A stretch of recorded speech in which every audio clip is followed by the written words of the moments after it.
Hola a todos y bienvenidos al canal de Luis Mi Negocios. El día de hoy vamos a ver cómo podemos invertir en bienes raíces con menos o un poquito más de 20 pesos mexicanos. Y el día de hoy vamos a platicar sobre las fibras, que son fideicomisos de infraestructura y bienes raíces. Comenzamos. Pero antes te invito a que te suscribas al canal para tener muy buenos videos sobre educación financiera y finanzas personales que van a llevar tu dinero al siguiente nivel. Vamos a platicar un poco de lo que son las fibras en general. Estos fideicomisos que tienen como función específica realizar inversiones en bolsa de valores. Vamos a platicar cómo nosotros podemos invertir en las fibras con muy poquito dinero, cuáles son los beneficios y cómo empezaron. Creo que la historia es bastante interesante. Todo surge en los años 60 cuando el Congreso de los Estados Unidos autoriza la creación de los REITs, que es Real Estate Investment Trust, en español, fideicomiso de bienes raíces. Este mecanismo permitía a los inversionistas de la Bolsa de los Estados Unidos invertir en bienes raíces a través de instrumentos que están cotizados en la Bolsa de Valores. A partir de que el Congreso en Estados Unidos en 1960 autoriza la creación de las fibras, estas se volvieron realmente populares hasta el día de hoy. Actualmente en Estados Unidos cotizan cerca de unas 225 fibras, o REITs por sus siglas en inglés. Y no fue hasta el año del 2011, un poquito más de 10 años, donde por fin en México llegan las REITs a través del modelo de las fibras, cuyo único objetivo es permitir a esos inversionistas, en el particular en el mercado mexicano, poder acceder a inversiones en bienes raíces con poquito dinero. Invertir en fibras supone también varios estímulos fiscales en los cuales podemos encontrar en la ley del impuesto sobre la renta, específicamente en los artículos 187 y 188, mismos que también hablan de los requisitos para que una empresa pueda convertirse en una fibra, de los cuales te voy a comentar en este momento. El primer requisito para integrar una fibra es que sean al menos 10 inversionistas y que no sean partes relacionadas. ¿Qué quiere decir esto? Que no se vale que dentro de una fibra esté el primo, el hermano, la mamá, el papá, la abuela y que se vuelva un solo grupo familiar, sino que realmente busca que se haga una sociedad de más de 10 personas cuyo objetivo es que se invierta en bienes raíces a manera de capital inicial, la cual la misma ley establece que no puede haber un solo socio con más de un 20% de participación en la fibra, cosa que sí puede pasar, por ejemplo, en acciones de empresas regulares, pero en el caso de fibras no se puede. También la ley establece que prácticamente de los activos que tenga la fibra, al menos 70% de todo el total del activo debe estar invertido en bienes raíces para que sea considerada una fibra. También las fibras por ley deben de repartir sus utilidades al menos un 95% a los tenedores de los títulos o certificados de propiedad de la fibra, mismos que nosotros vamos a poder adquirir en bolsa de valores. Lo que les exige es que de la utilidad neta que tenga la fibra, el 95% no sea repartido a través de dividendos. ¿Qué quiere decir esto? Que vamos a percibir las rentas de los inmuebles de los cuales nosotros seamos copropietarios, si le queremos llamar así, y por esa razón las fibras pagan un dividendo mucho mayor a las acciones tradicionales. Les voy a mencionar un ejemplo, pero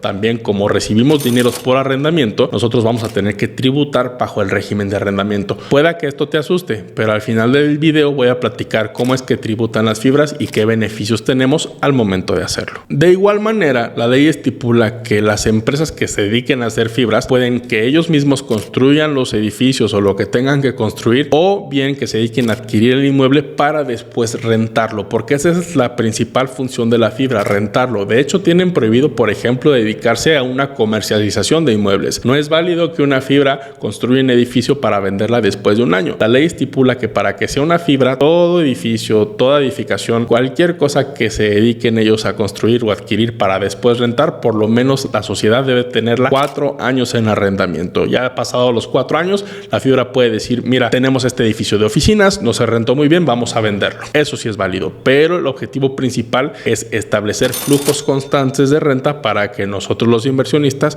pues tengamos buenos dividendos al final del día. Actualmente en México existen 15 fibras. Es un número muy alejado de las 220 y tantas fibras que existen en Estados Unidos, pero pues es un gran avance debido al tamaño del mercado bursátil de México. Básicamente en México existen 5 grandes grupos de fibras. El primer grupo de fibras es el de comercial. Este Esto, en pocas palabras, es buscar la manera de invertir en plazas comerciales destinadas al público en general. Por ejemplo, es muy probable que una plaza comercial, no sé, se me viene a la mente, por ejemplo, Parque Delta en la Ciudad de México, pertenece a una fibra. Entonces, al pertenecer a una fibra, pues la renta que le va a dar el cine, la renta que le va a dar el restaurante, la renta que le va a dar cualquier comercio que esté ahí, tú vas a recibir parte de esa renta a través de los dividendos. Por eso es muy importante y por eso también es de alguna manera apasionante hacer estas inversiones en fibras. El segundo gran grupo son las fibras industriales. Aquí entran, por ejemplo, lo que son los parques industriales. Hay fibras que se dedican a adquirir naves industriales para rentarlas en su mayoría a empresas extranjeras y de esta manera pues también generar esas rentas mensuales. El tercer gran grupo de fibras son las fibras de oficinas. En lo particular, este grupo se vio demasiado afectado por el tema de la pandemia. Por ejemplo, durante la pandemia, la Ciudad de México tuvo una desocupación muy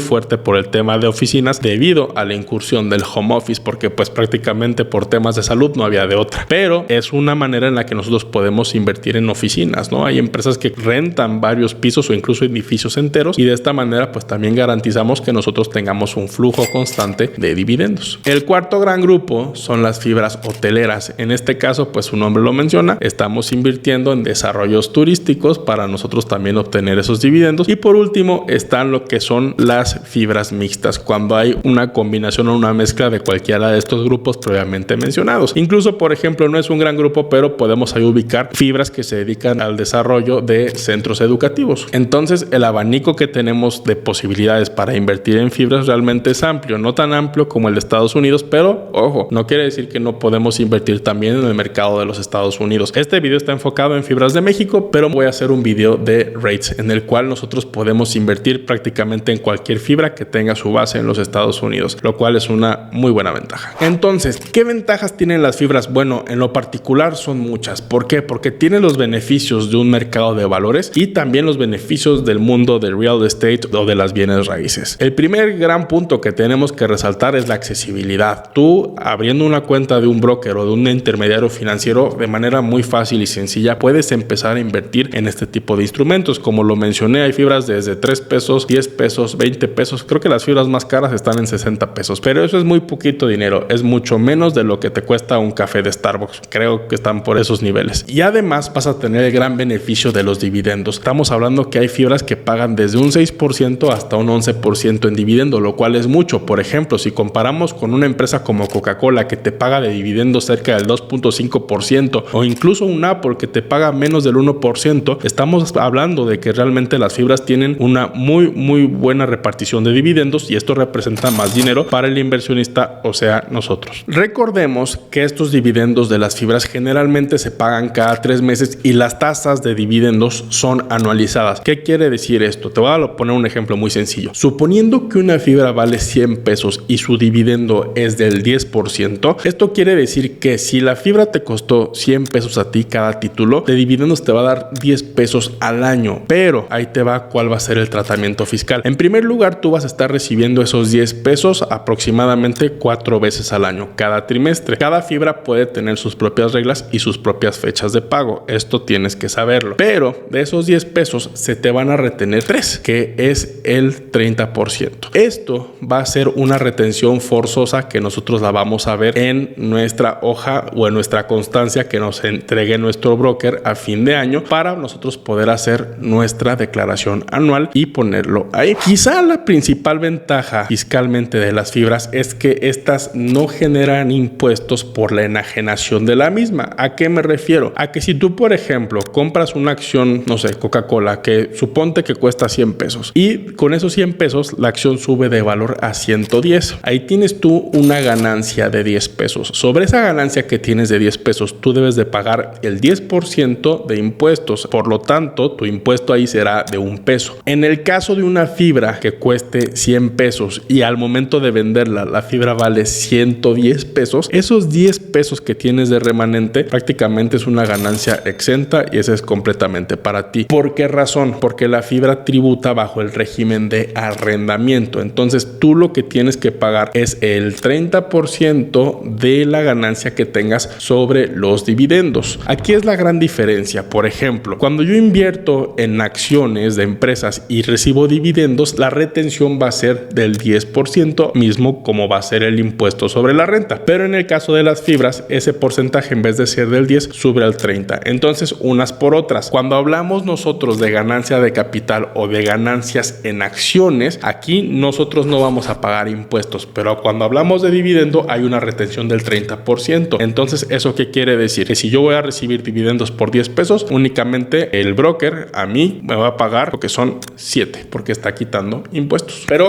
ojo, aquí la gran diferencia es que nosotros, al tributar como arrendamiento y como ya nos retuvieron una parte, podemos meter deducciones personales. Esto te lo voy a dejar aquí un video para que sepas cuáles son las deducciones personales que podamos hacer y poder nosotros pedir una devolución de impuestos, ya sea total o parcial. Eso va a depender de tus otros ingresos, para que pues el porcentaje de retención no sea del 30%, sino mucho menor, y que nos quede más dinero a nosotros los inversionistas. Ahora bien, ¿cómo compro y cómo vendo las fibras? Bueno, esto es muy sencillo y muy fácil, como lo hiciera yo con cualquier otra acción. Es el mismo procedimiento y son los mismos pasos que tengo que seguir si quiero comprar acciones de Coca-Cola, de Amazon, de Starbucks, de lo que yo quiera. Únicamente lo que yo voy a hacer es buscar la fibra en la que yo quiero invertir, evidentemente analizarla previamente, evaluar si es una empresa que tiene una buena posición financiera, si es realmente competitiva, si ha pagado buenos dividendos a lo largo del tiempo, y con eso pues hacer la mejor decisión de inversión posible. Si quieres aprender a comprar estas acciones de poco a poco, te recomiendo que veas este video que te pongo aquí. Es un tutorial para empezar a aprender a invertir en bolsa de valores, sobre todo cómo empezar a manejar lo que son los brokers o intermediarios financieros. De igual manera, un tip que te quiero pasar y que yo utilizo mucho es que me baso en la aplicación de investing.com. En investing.com lo único que hago es que en la barra de búsqueda pongo la palabra fibra y ahí me van a aparecer prácticamente las 15 fibras que existen en la República Mexicana en las cuales nosotros podemos invertir nuestro dinero. Aquí mismo tú puedes revisar cuál es el dividendo que te va a pagar año tras año, y también puedes tomar información financiera que te va a servir a ti para que puedas hacer un análisis y de este modo pues decidir si te conviene o no invertir en esa fibra. Si tienes alguna duda o comentario adicional, por favor no dejes de ponerlo aquí en los comentarios, estoy para ayudarte. De igual manera te invito a que me sigas en mis otras redes sociales, Instagram, TikTok, Twitter. Entonces ahí ponemos cada vez más contenido de inversiones, y pues te quiero agradecer tu tiempo por ver este video y sobre todo por recomendarlo. Te saluda con mucho cariño Luis Mi Negocios.